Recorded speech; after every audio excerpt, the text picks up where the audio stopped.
Good afternoon. Today is another special day. Just checking if we are live on Facebook. Yes, we are. Very good.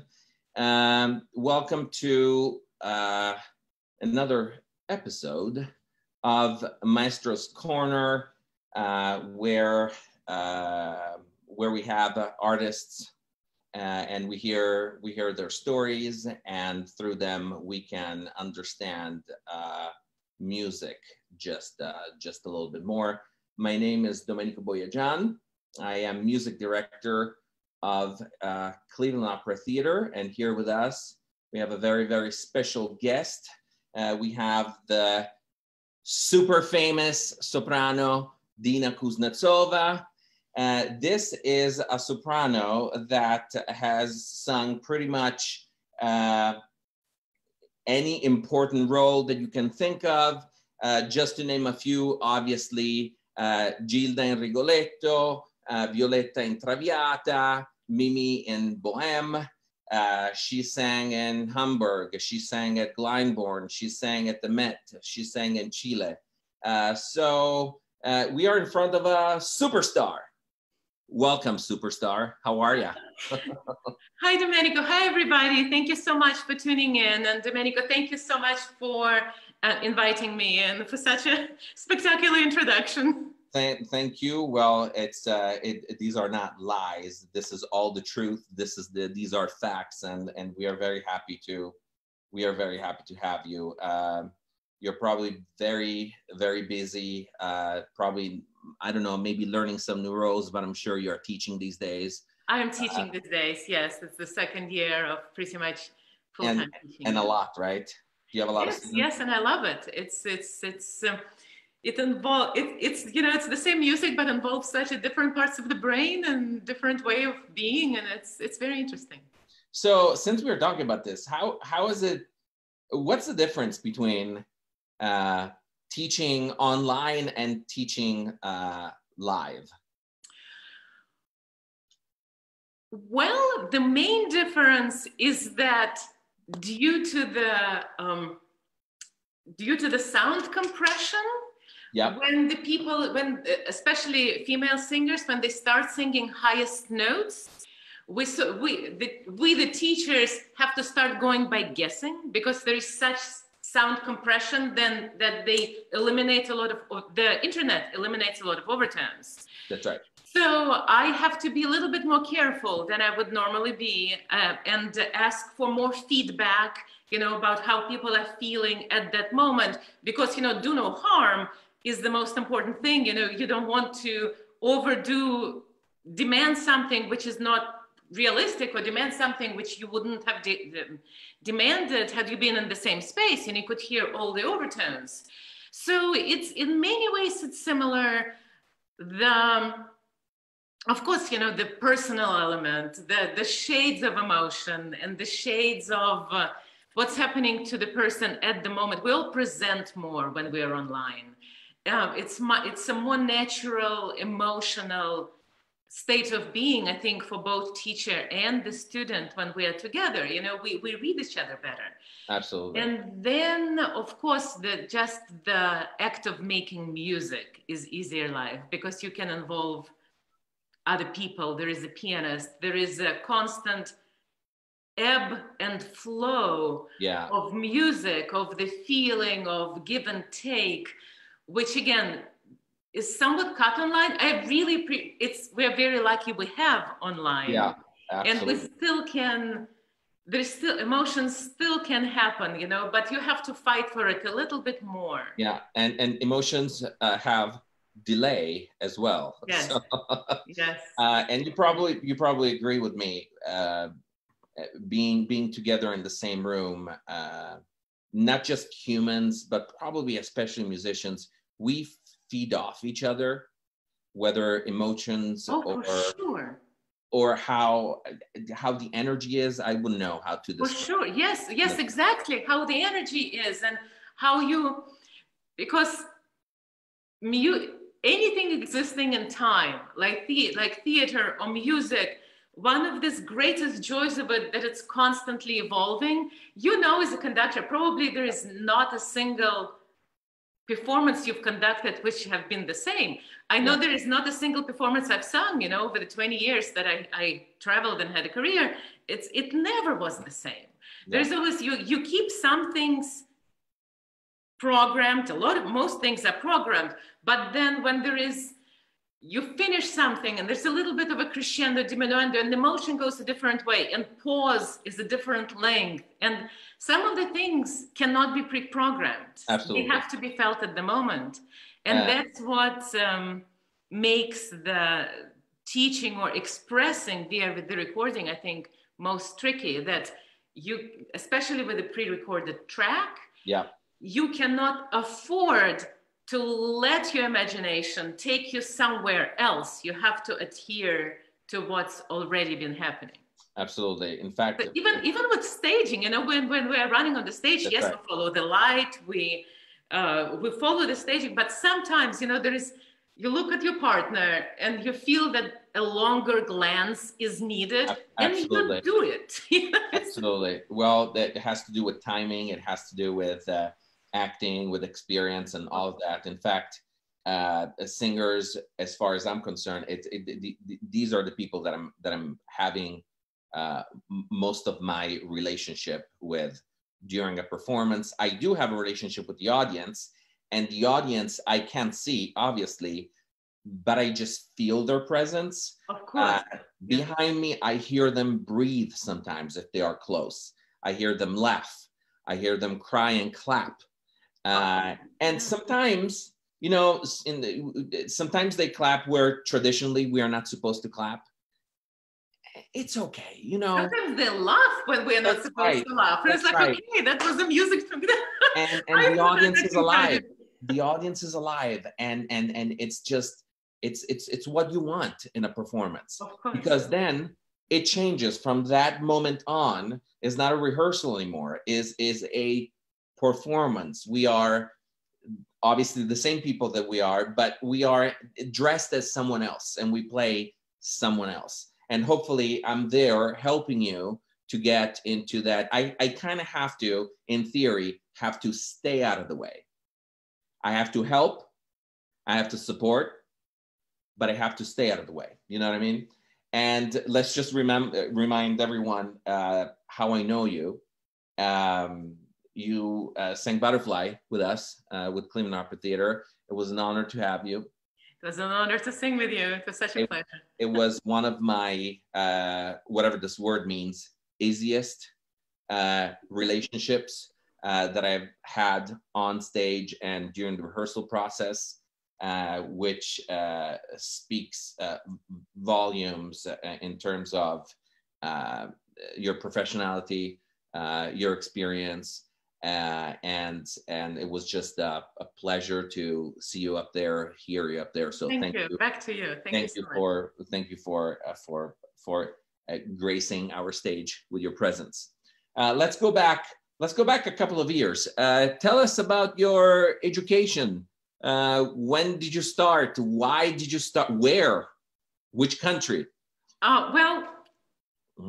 I grew up in Moscow. I came to the US for college. I came to the US by happenstance, but I did piano all my life. So not because I did not have a family of musicians, but growing up in Moscow, there was a certain set of things you did. You did music and you did sport, you know, early on. And you know, maybe a little drawing here and there. So trying to do a few things.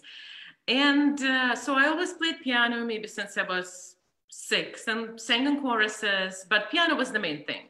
And back then, again, that's right pre-fall of Soviet Union, so it's still Soviet Union.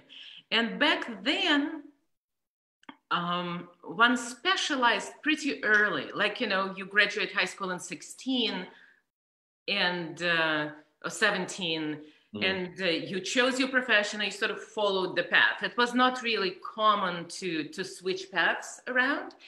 And with music particularly, you had to decide whether you're going to be, if you had talent, so you had to have encouragement, but you had to decide if you were going to go for musical career early on. Mhm. So after 8th grade, and I played piano actually after 7th grade. There was a question for me. Am I going to continue playing piano seriously and apply to one of those very competitive, they're like between high school and college institution, 4-year institutions, which add 2 years for music. And you have general high school subject, but you also have very in-depth music subjects, you know, theory, history, harmony, polyphony, etc. So, and they were extremely competitive, and it was hard to get in. Whether I would be applying to one of those and then pretty much dedicating my life to music, or if I would decide not to apply, and then I would just have to like music on the side and then do something else. And back then, and still, you know, it sort of went through all my life. Even as a child, I loved 3 things. I loved books, I loved theater, and I loved music. Okay. And so it was hard for me to, and I sang, you know, with guitars a little bit, with family, but never more, you know, bards, like chanson, you know, never, our Russian romance, not really opera.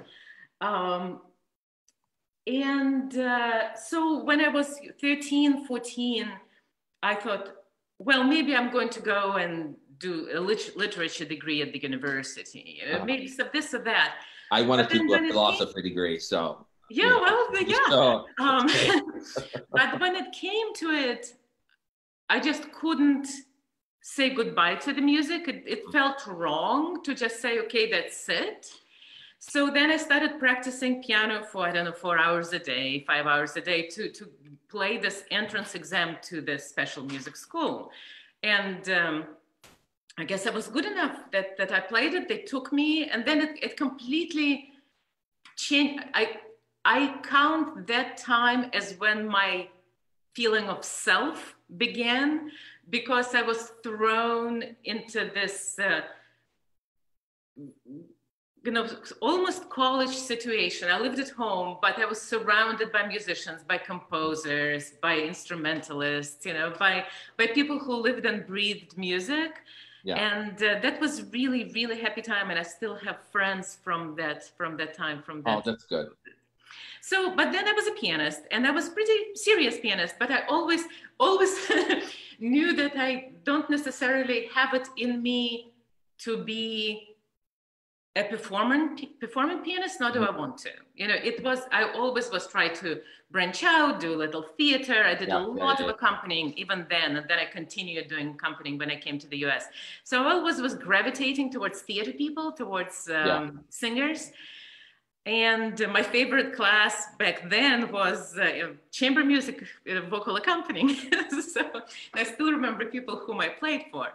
So I graduated there. I worked as an accompanist at the theater at the same time as I was studying, and I loved that. And I thought, well, maybe I'm going to be opera musical theater stage director.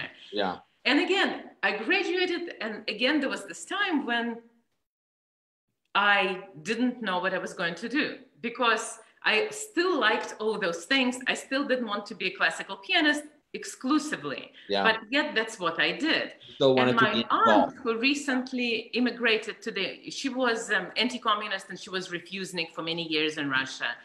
And after she was allowed to leave, she said, well, you know, come visit me, and if you're interested, maybe apply to college here, because here there could be a more flexible degree. Like, again, you can play piano, but you can try other things. Yeah. So that's what I did. I came and I applied to Oberlin Conservatory, and I was admitted as a piano major. And at that time, they had some composite major when you could try several things, and they canceled it the year I got there. Oh. So I was like, okay, I'm a pianist again. So I tried to, I played for singers, you know, for hours and hours and hours a day. And that was my sort of the music to my soul. And then I started taking secondary lessons, and I started taking secondary lessons with Mary Schiller, who right now teaches at Cleveland Institute of Music. Mm-hmm. And the moment I started taking secondary lessons in classical voice, it was like a wave covered me. You know, I realized that that's what I was been waiting for my whole life.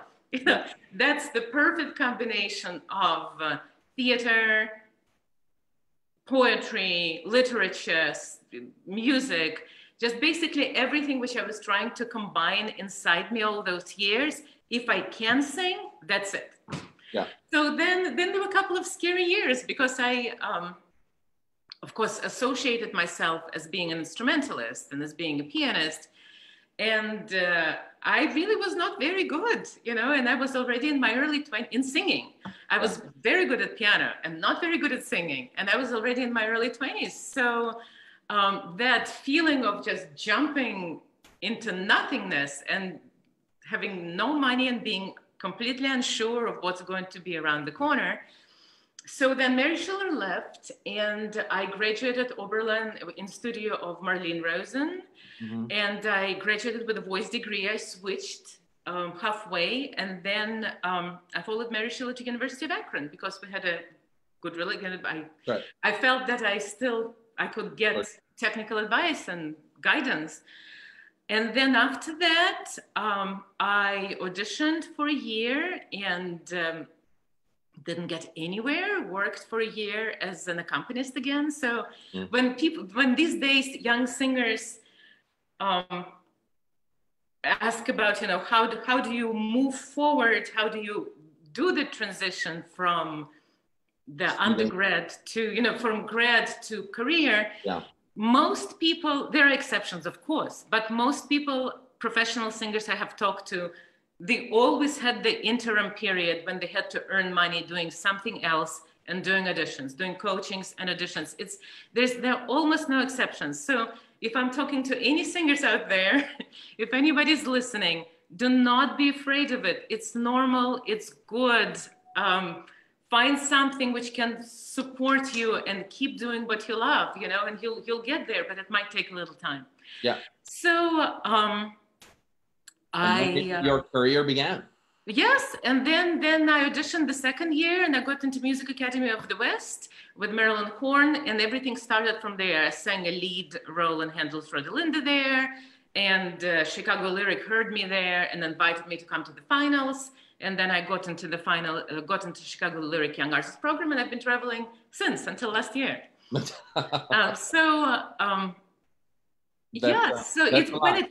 when the career came, it came very fast and sort of suddenly, but the preparation was not fast. Yeah. In fact, correct me if I'm wrong, but unfortunately, I don't think I am in this case. When we apply for music school for undergrad, at the conservatory, whether in here or in Russia or in Italy, we already have to be very good musicians. It certainly helps. Again, I've seen exceptions, but if you don't have a musical preparation as a singer, then your learning curve has to be tremendously steep. Exactly. I mean, for conducting, you already have to have experience conducting. Don't know where though. You already have to know the technique. You already have to have a bunch of knowledge. Whether if you go to medical school and you start on year one, you don't already have to be a doctor. Right. Yes, but same thing. With all the instrumentalists, of course, instrumentalists have been playing since they were 4. Yeah. Or conductors have been playing some instrument, forever, and reading music and analyzing music. Yes. So that's why a lot of singers have to do a lot of catch up, and they do. They do, but I always say that what you do, singers, I think, have probably the most difficult job as far as musicians are concerned. Not only you have a gruel training, but you're carrying your instrument with you. Yes. That's So good. you have to treat it properly. And if you don't, we will hear it. We as audience members. You have to speak multiple languages. Yes, very important. You have to study all the time. You have to accept so many people's opinions, even when you don't want to hear it, whether it's an agent or a teacher or coach. For sure. And they often say different things. And they often say, and conductors, oh, don't let me start with conductors. So not only that, but you have to have other skills. Sometimes you have like, in resumes, I see fighting with sword skills. Yes. And, you know, like staging things, you have to be an actress. Yes, and these days, as opera is also, it is so physical. You have to be, you know, whatever shape you are in, you have to be incredibly strong to be able to withstand, you know, warming up, makeup, plus 4 hours of on your feet, constantly moving, constantly, you know, breathing, constant. Yeah. Yes, it's physically very, very challenging. So stamina, yep, is incredibly important. And I think stamina is fed by adrenaline. And you have to face the audience all the time. That's something that I don't have to do. But you also have that extra layer of difficulty of being completely and utterly exposed to 1,000, 2,000, 3,000 people at a time. When I used to ask my dad, because he also had, you know, his a great career singing here and there, and I was asking him as a child, aren't you scared? Aren't you nervous to sing in front of all these people? He goes, yes. I said, okay, so how do you do it? He goes, I have to eat, don't I? So, you know, you have to earn your check. And you do what you got to do for what you love to do, because none of us are doing this for the money. I can guarantee you. Even when you start earning higher paychecks, that is not why we started. This is one thing that all of us have in common, I think, and we just have a calling for it. We have a certain understand about the music that somehow, and for some reason, we just want to communicate that to our audience. So speaking of difficulty, what is according to you, one or two more challenging roles? Because I may have a person that asks, if you know how to sing, then, you know, I don't see a difference between singing Violetta or Mimi. They are both in Italian, right? Two Italian composers. It's still the notes are the same. So what's the difference? I mean, is there a challenging role? Well, yes, of course there are more challenging parts and somewhat less. You know, there's usually some kind of a challenge in everything. Mm-hmm. And especially if you want it to be just so, then, you know, you work a lot on this, you know, doing this pianissimo or that expression, you know, and the more sophisticated you want it to be, it becomes challenging, even if it looks simple on the page. But yes, I mean, there are roles which are objectively harder. Like Traviata is objectively exhausting. You know, I've done it. Why is it? I mean, stamina-wise, musically, or what is it about Traviata? Because a lot of sopranos say that. I would say stamina-wise. Well, actually, but Traviata and Butterfly, probably too much exhausting. Butterfly, it sits similarly. So it's in some ways easier to sing, but, and also the character changes, she changes, but it's a little maybe less drastic than Traviata. So in some ways it's easier to sing and act, but it's relentlessly long. Yeah. So yes, stamina and adrenaline is going to take you this far, but when you are faced with for hours, you have to think pacing, and you have to think voice preparation, vocal health, how you warm up, how you give every crescendo, you have to calculate so you don't give too much, and then you're tired, and then you cannot finish, because the difficulty keeps continuing. I wouldn't say it keeps building, because they're just different. There are different challenges throughout, but it continues. It never lets up. The same thing with Traviata. Well, there's this very common saying, everybody says it, but it's still true, that it requires you start as coloratura, do the second act as a lyric soprano, and finish as a dramatic. Because it starts with very flowing, very high aria. I mean, the act one is ended with a very high aria. And also the character is more, she's not carefree, but she's supposed to act carefree. Yeah. So there is this brilliance to the writing that usually higher, brighter voices have more ease acquiring. Mm-hmm. And then as the role continues, it's more of a drastic change when, I think, in most operas, in terms of the way the tessitura changes, and the way emotion changes, and the way drama keeps being introduced, from drama to tragedy. So you need to keep finding different colors in your voice and the strength in your voice as the role progresses, and as you get progressively tired.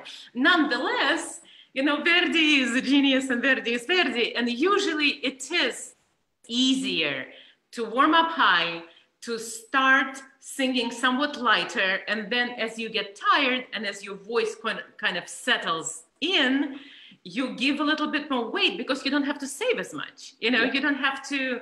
You already sang your brilliant aria, so then you can do some drama, and you can give a little bit more volume.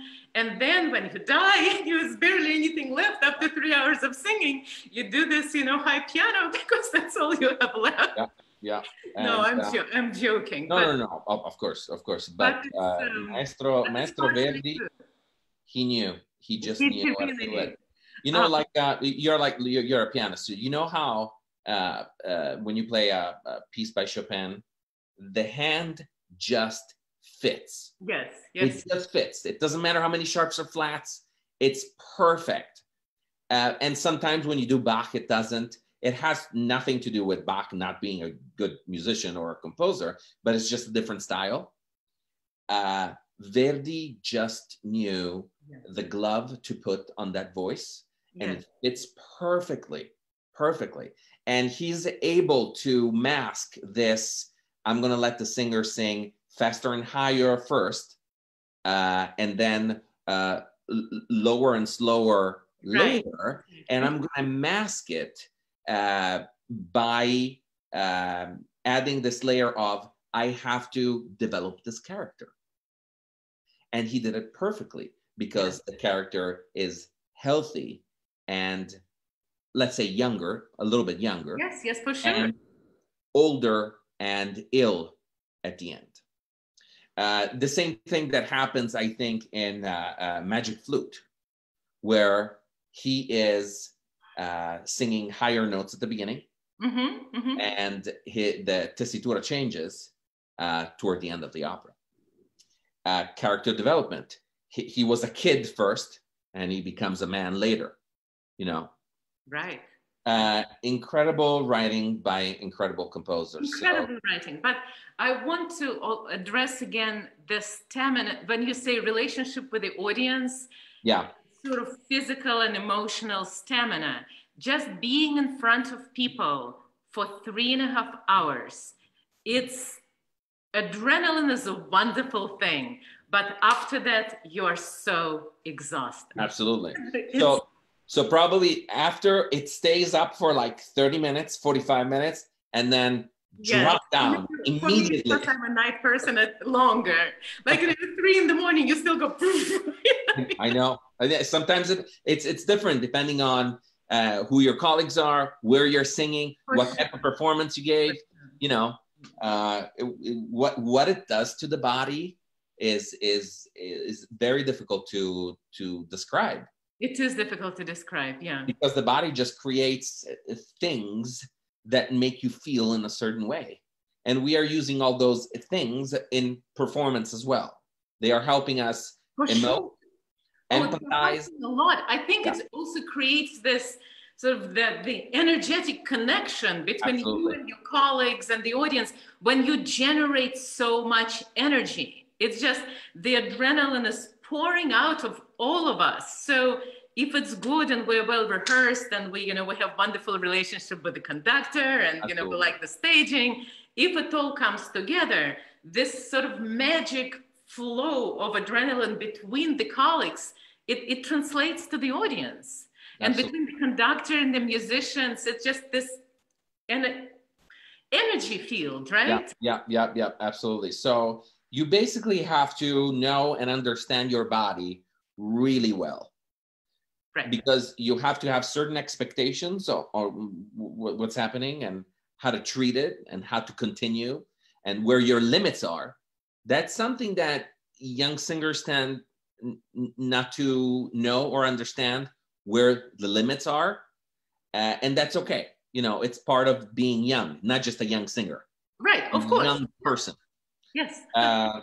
And you touched on a very important point earlier when you said you cannot give it all from the start.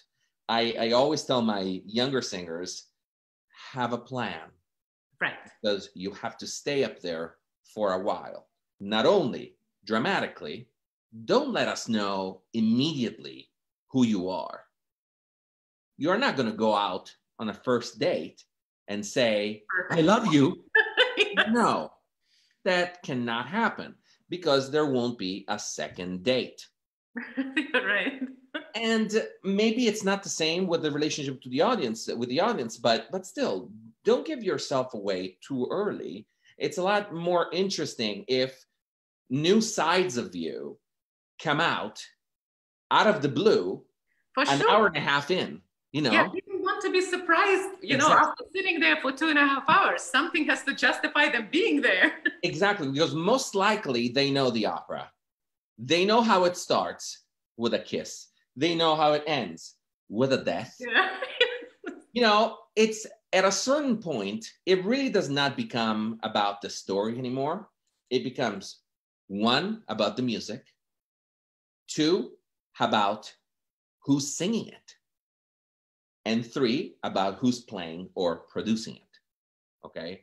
But singers, in my mind, come first because you are the one that is presenting the story to us. Without you, no opera, Dina. There's a symphony. Without you, there's a symphony. There's a symphony. There's no opera. That's what happens. That's true. So,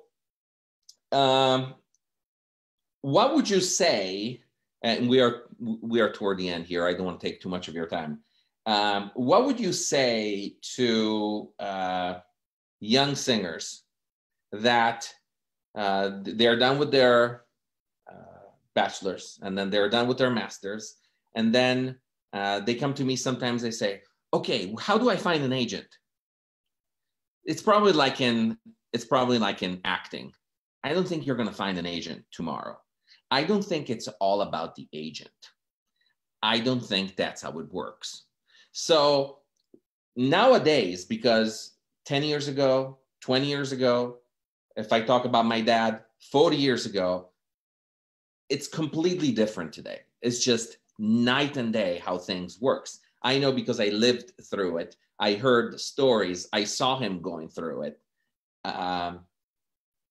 What is the path right the day after they get their degrees, what is your suggestion? What do they have? Do they have young artist programs? Can they find an agent? Do they do competitions? What would you tell them that? Well, usually you're so right. Things are changing. Things are changing from the way even, 20, when I was auditioning, it was much more low tech.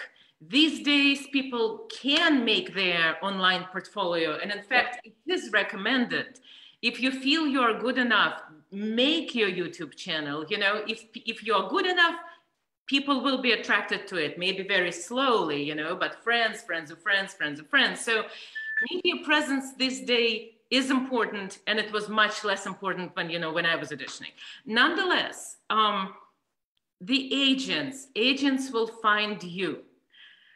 It's very rare to almost impossible to just go out of the grad school and find an agent by initiating it, because agents know that there are millions of us, there are millions of aspiring singers, and they put up walls.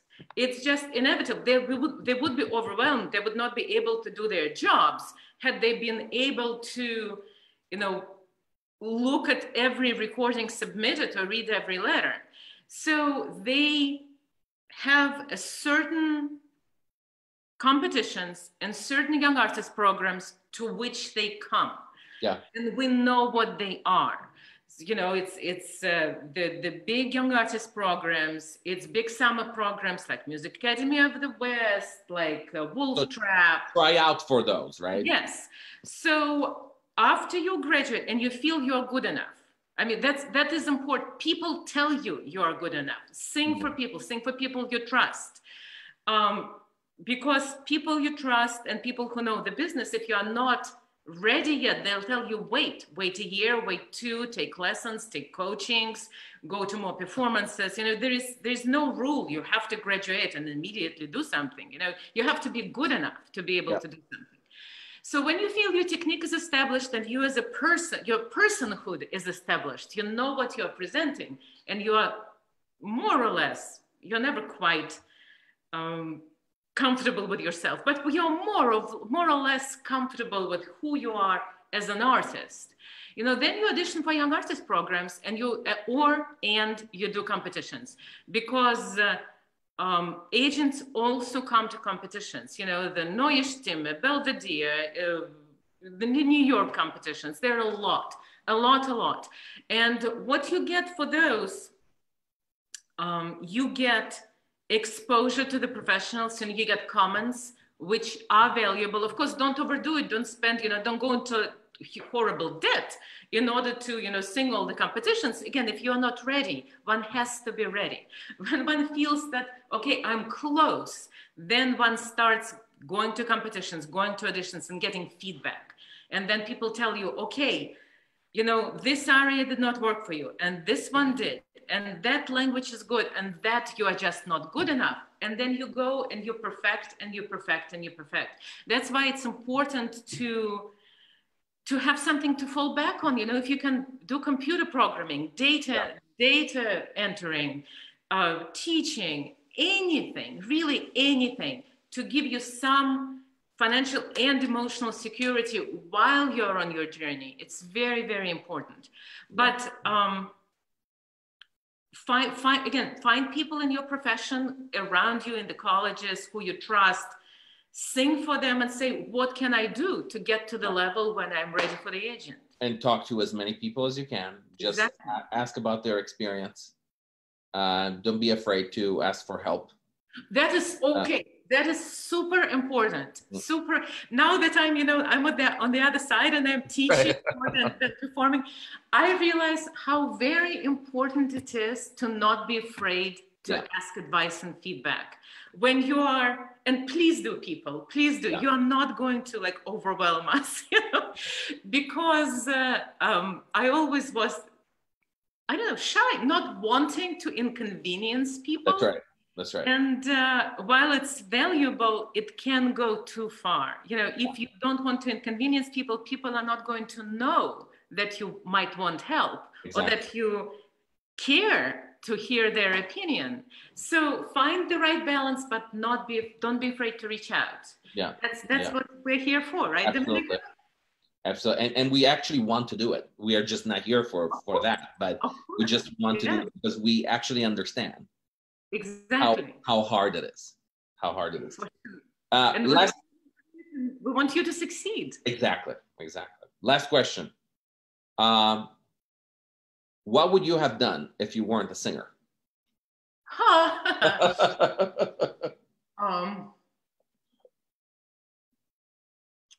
And not a singer and not a musician? Whatever it is. Painter, poet, plane pilot. Well, you know, you must have thought about it sometimes. I would be I would be a captain of a distant ship, you know, which goes into the oceans and travels through the seas. Take me with you, Dina. Okay. On that beautiful ship. It sounds so wonderful, especially not the cruise line, something much smaller. I don't care. I just want to be outside in the middle of nowhere with on the water, sunlight. Yes. Sunlight, please. I and need whales. Exactly. Thanks so much for being here with me. Thanks for having me. Such a pleasure. It's always a pleasure to see you, to talk to you. I would, you know, by nature, I would talk for hours. So it's better to end it here. Good luck with everything that you're doing. I hope you and your family are safe and well in these terrible times. And best wishes to Cleveland Opera Theater. And thank you for everything you do and for continuing, you know, the generating interest and care for music. It's so tricky. We want to. We love it. We love it too much to stop. We can't stop. We absolutely cannot stop. Great. Thanks so much. And I'll see you soon. Love to you. Bye.